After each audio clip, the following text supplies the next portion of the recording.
as a realtor, you can sell 4 dwellings in the residential. Anything more than 4 is going to be commercial. But then you also told about within the bare land condominium process, you were talking about assembly lots. And someone was asking you a question in between, and I couldn't understand what assembly lot means. If you can shed some light on that.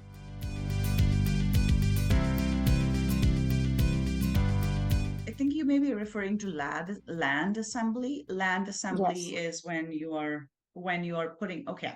So basically what happens is, let's say a developer wants to build a big high-rise building, right? So in order to accommodate the high-rise building, maybe the amount of space you need is 3 lots or 4 lots worth, right? So Mm-hmm. in this case, the real estate agent can approach the homeowners of those, let's say there's a corner, those 4 corner lots, they can go approach them and say, hey, we would like to buy your houses. So they buy those 4 houses, then they go to the city, and they say, okay, we want to, instead of splitting, so usually people subdivide the lots, right?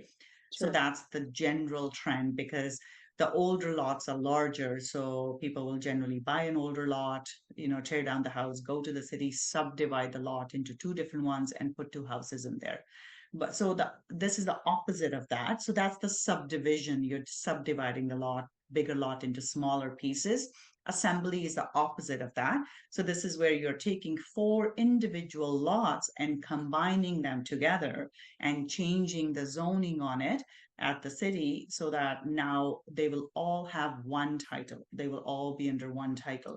So you're buying individual ones, then combining them. So that's called land assembly. And generally that happens when somebody's looking to put a big project on it. So they need one piece of land as opposed to 4 individual lots. Because with a high rise, you need one piece of land, not Sure. the 4 different ones. So you cannot sell, 1/4 of that property. It would have to be all together. So then it all goes under one title, and then they can build a high rise on that. So that's called land assembly. So it's opposite of subdivision.